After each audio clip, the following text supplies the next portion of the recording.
Hello students, welcome back. Indian economy chapter 2 हम लोग चला रहे हैं।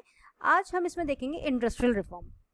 अब हम लोगों ने अपनी एग्रीकल्चर की जो भी हालात थे वो हमने देख लिए, इंडिपेंडेंस से पहले भी और इंडिपेंडेंस के बाद भी।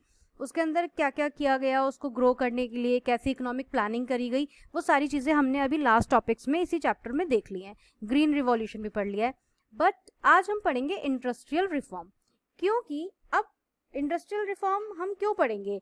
आपको पता था कि हमारे 72% के करीब जो पॉपुलेशन थी वो एग्रीकल्चर में ही काम कर रही थी, मतलब उसका जो मेन एम्प्लॉयमेंट था वो एग्रीकल्चर था। ठीक, बट आपको पता है कि एग्रीकल्चर में काम बहुत ज़्यादा है और पैसा उस हिसाब से कितना है, कम है ना। क्योंकि जो ज़्यादा रेवेन्यू हम कलेक्ट कर सकते हैं वो हम इंडस्ट्रियल सेक्टर में ही कर सकते हैं। तो जब हमारा इंडिपेंडेंस हमें मिला और 1950 के बाद जब 5 ईयर प्लान स्टार्ट हुआ, तो सबसे पहले इंडस्ट्रियल सेक्टर को ही इंक्रीज करने का गवर्नमेंट ने लिया। क्योंकि उस टाइम पर हमारी कोई ऐसी इंडस्ट्री थी नहीं जिसका हम नाम लेके कह सके कि भाई ये बड़ी इंडस्ट्री थी, क्योंकि अंग्रेज़ों ने हमें उस तरह से डेवलप ही नहीं होने दिया हमारी कंट्री को, है ना। हमेशा रॉ मटेरियल यहाँ से लेकर और बाहर एक्सपोर्ट करा ब्रिटेन। इंडिया को कभी उन्होंने उस तरह से बढ़ाया नहीं आगे।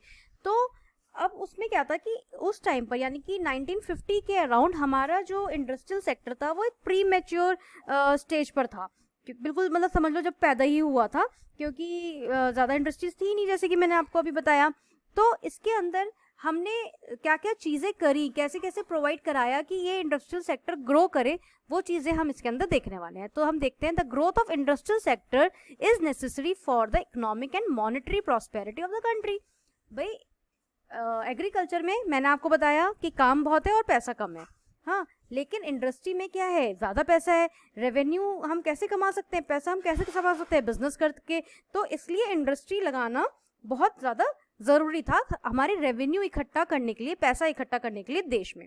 ठीक, तो इस प्रोवाइड्स, इसको देखेंगे, more stable source of employment. अब इंडस्ट्री में आपको ज़्यादा स्टेबल जॉब मिल सकता है, एम्प्लॉयमेंट मिल सकता है। कैसे? भाई अगर खेती है, खेती में आपका क्या है, फसल आपने सारा काम कर दिया, वो उग रही है, फिर उसके बाद तो आपके पास कुछ काम रह नहीं जाता है जब तक कि वो बड़ी होती है और आप उसको कटिंग करने जाओ उसके, है ना। तो उसमें आपको परमानेंट जॉब नहीं है, या सीजन में बारिशें हो गई, बाढ़ आ गई तो आपका काम ठप बैठ जाएगा। बट इंडस्ट्री में ऐसा नहीं है। इंडस्ट्री में आपको हमेशा जॉब मिलेगा, एम्प्लॉयमेंट आप हमेशा रहोगे उसके अंदर। ठीक, नेक्स्ट है हमारा प्रमोट मॉडर्नाइजेशन। अब प्रमोट मॉडर्नाइजेशन का मतलब क्या है? ये मॉडर्नाइजेशन प्रोवाइड करवाता है, मतलब रहने खाने में नहीं, बल्कि जो हमारी चीज़ें, जो हमारी टेक्निकल चीज़ें हैं उन सब में भी, मतलब एक इंडस्ट्री डेवलप करता है। आपका रहन सहन तो अच्छा करता ही करता है, उसके साथ में जो हमारी इक्विपमेंट्स हैं या सारी चीज़ें हैं वो चीज़ें लाकर उसे प्रमोट करता है। ठीक है, इंक्रीज द नेशनल इनकम। अब जब पैसा आएगा तो नेशनल इनकम तो हमारी बढ़ेगी, इसमें तो कोई डिबेट वाली बात ही नहीं है। Boost growth potential. अब इसके अंदर क्या है कि ग्रो करने की जो क्षमता है हमारी वो इंक्रीज होती है।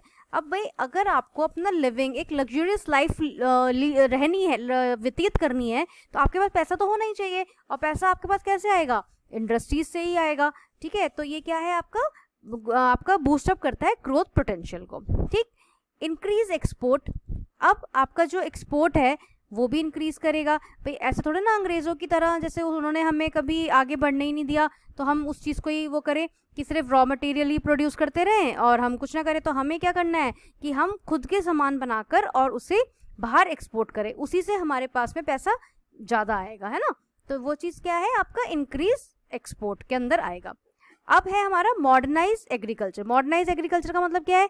जैसे आप इंडस्ट्री लगाओगे तो ट्रैक्टर्स बहुत सारे आएंगे, ट्रैक्टर्स होंगे तो आपकी जो खेती है उसमें भी आपको बहुत ज़्यादा हेल्प मिलेगी। जैसे अच्छे तरह की ट्रैक्टर्स आएंगे, जैसे मान लो मैं आपको एक फ़ोटो दिखा देती हूँ इस तरह के, तो आपका पूरा लैंड वो एक बार में ही कर देंगे, है ना। ये सारी चीज़ें क्या है आपकी उसके अंदर आएगी।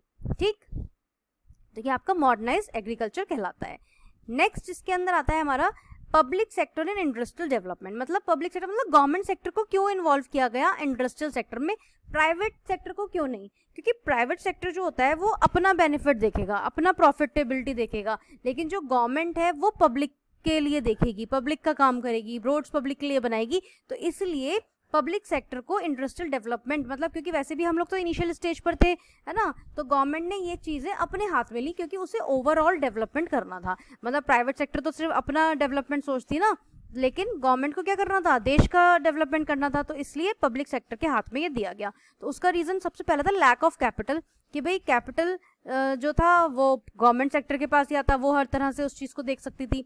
लैक ऑफ इंसेंटिव, इंसेंटिव मतलब कि भाई प्राइवेट सेक्टर है, अगर मान लो रोड्स बनानी है तो प्राइवेट सेक्टर क्या करेगी, वो तो पहले अपना प्रॉफिट देखेगी ना, कि ठीक है मैं रोड तो बना रही हूँ लेकिन मेरे को इतना पैसा कवर कैसे होगा, है ना। लेकिन गवर्नमेंट इस चीज़ को नहीं सोचेगी क्योंकि उसे तो अपने लोगों का डेवलपमेंट करना है। तो इसलिए ये सारी चीज़ें किसको दी गई, गवर्नमेंट को दी गई। सोशल जस्टिस, जैसे अभी बताया कि प्राइवेट सेक्टर तो सिर्फ अपने लिए सोचेगी, लेकिन गवर्नमेंट सोशली सोचती है, लोगों के भले के लिए सोचती है। जब भी तो वो प्राइवेट गवर्नमेंट राशन की दुकान, डिपो जो होते हैं वो खोलती है, जिसके अंदर कम पैसे में सामान मिलता है, मतलब राशन मिलता है जो, तो वो चीज़ क्या है, वो सोशल जस्टिस की वजह से है।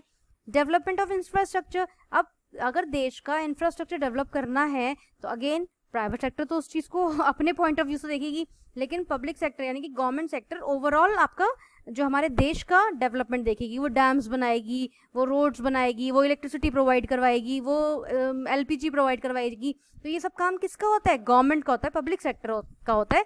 इसलिए ये सारी चीज़ें गवर्नमेंट ने अपने हाथ में रखी। ठीक, इसके साथ इसको हम फिनिश करते हैं। Thank you.